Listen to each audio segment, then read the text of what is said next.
beautiful performance, Lisa-Kaindé. You guys have described your music as contemporary Negro spirituals. Yeah, because we were trying to find a word to describe what we were doing, and then we realized that we were using is a bad word. We were taking Yoruba prayers and mixing them with the kind of music that we listen to every day, which is for Naomi hip hop and for me more down-tempo jazzy things. And yeah, so we said it's Negro spirituals, but in a contemporary way. Easy. Yeah, because actually we don't know what what kind of music. Well, it's hard to know. You guys have so many influences that come together. It is hard to sum it up in 3 words, as I'm sure someone has asked you to do a million times. You know, we're just like listen to it. In our Wikipedia, a friend of mine sent me a message on Facebook saying, "Oh, you have a Wikipedia page," and I went to see it, and it was written, "Okay, so it's kind of hip hop, soul, jazz, electronic, hip hop, experimental music," and I was like, "Okay, so it's kind of everything." But it's quite difficult to describe the music that you do. But I do like that definition, contemporary Negro spirituals, because there's obviously something spiritual going on there, and the connection to the Yoruba language is obviously deep for you. Most people wouldn't know the connection between Cuba and the Yoruba language because it's mainly a West African Nigerian language. Could you explain that connection?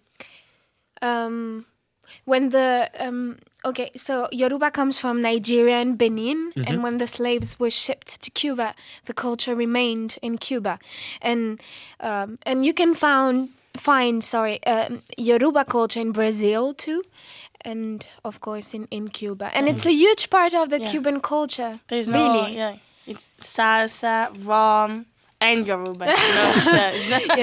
It's not only cigars. There's rum and salsa and reggaeton. So were you also always, Naomi, drawn to the Yoruba language and the spiritual connection there? Yeah, since we were little, we are listening to those chants. But we started learning how to sing them when we were like 16. So it was. And the amazing story is that we started singing Yoruba at 16 in Paris and not in Cuba with our teacher. His name is Orlando Poleo. He's a huge percussionist. Your music teacher. Yeah, he is the one that taught us Yoruba, how to sing Yoruba, and this is things to our mother. She's the one that took us to her Yoruba choir. Our mother started Your mother singing. who's here? Yeah, she's here. She's always here. Our mother started singing Yoruba at the age of 18 without knowing Cuba and or father. So it's Yoruba, it's really in the history of our family. Now, maybe it's just a North American thing, but most young artists of your age, 20 years old, aren't going that deep into their roots to make music. They're more influenced by pop music. You guys draw from both. Why are your musical roots so important to you? We never thought about it, really. That came out like that. Yeah. But I think in our culture, it's really, in the Yoruba culture, not old people, but the history of your ancestors is really important. And I remember our father saying to us, listen to the old people, listen to them, because they know. I don't know why. It's part of us. Is it also that the message in these prayers and these words, they never get old? Yeah, they are totally contemporary. Yeah. Interesting. And I hope those songs will be sing in thousands of years. There's something kind of immortal in them. Do you guys find a lot of people make a big deal out of the fact that you have traditional influences and modern influences? I'm sure some Yoruba people can be not completely okay with what we are doing because it is religious prayers. So some of them might be a little bit shocked about what we are doing, but I think it's part of doing something new, and it's part of evaluating. Yes, Evolving, yeah. Evolving, evaluating. Oh my God! It's part of evolving. It's part of making something new, and it's part of making something that really is us. I mean, our music is what we are, and we are not just Yoruba. We are Yoruba and hip hop, electronic music, and down tempos, and a little bit of jazz. But we are not just jazz, hip hop, and new music. We are. And we're Yoruba not too. only Cubans. We're French and Cubans. So, you know. And even between the two of you, even though you're twins, you're both very different musically, right? Oh yeah. So Naomi, what are your influences? On a daily basis, I listen a lot of trap music, trap hip hop music. That's my thing. I love what she's listened to. She used to listen. She loves what I'm listening to. But she is more. I mean, I'm more impulsive. She's more calm. I'm more sensitive. She's more reflective. So, yeah. So you two have some impressive musical chops, and they run in the family.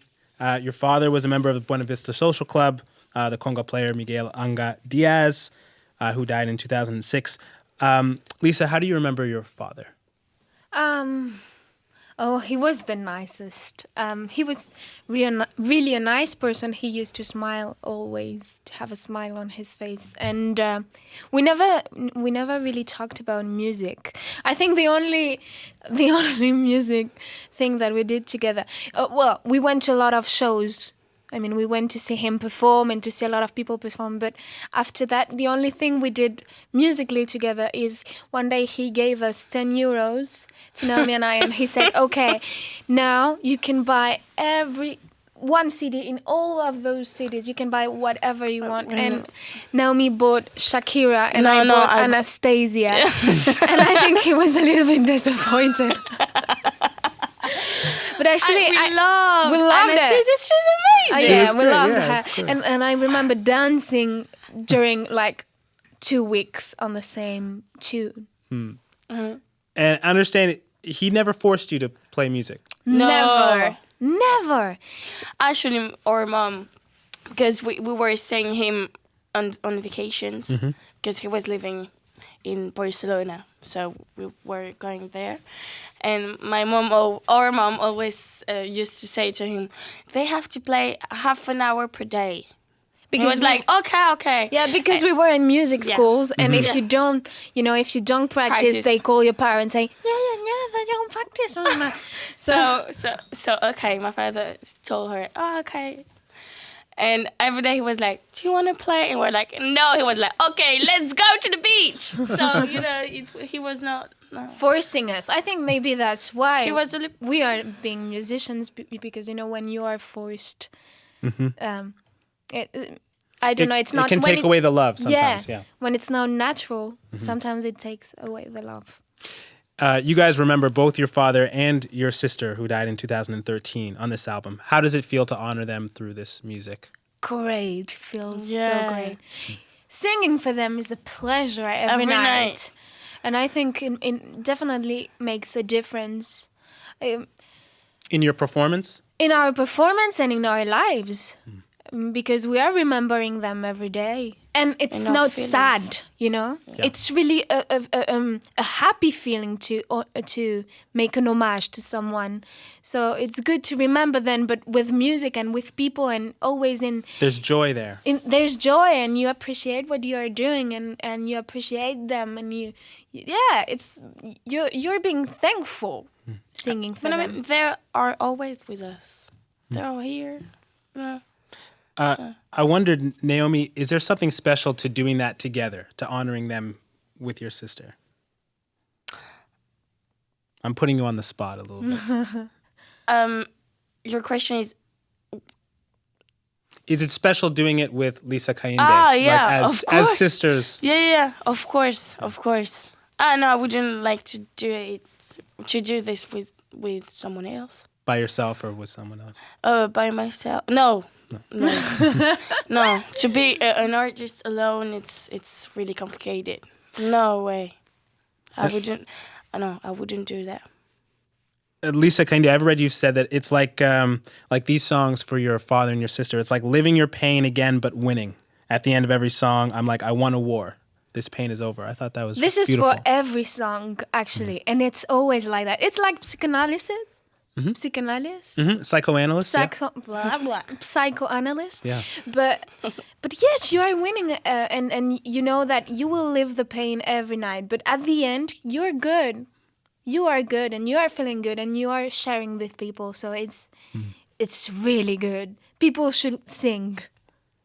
Everybody should sing. Oh yeah. That's a cultural difference too, because there are places where everyone does sing, and then Cuba Or dance. or In Cuba, everybody dance. I think in Paris they should, people should take their child to music school more often, or just choirs, because you don't need to do music school. Sometimes music school is hard in France, but choirs, it's an amazing way to, share with people and I don't know. Yeah, no, it's Everybody very should do interesting it. because in some cultures, music is something that just a few people do, and in other cultures, it's like breathing.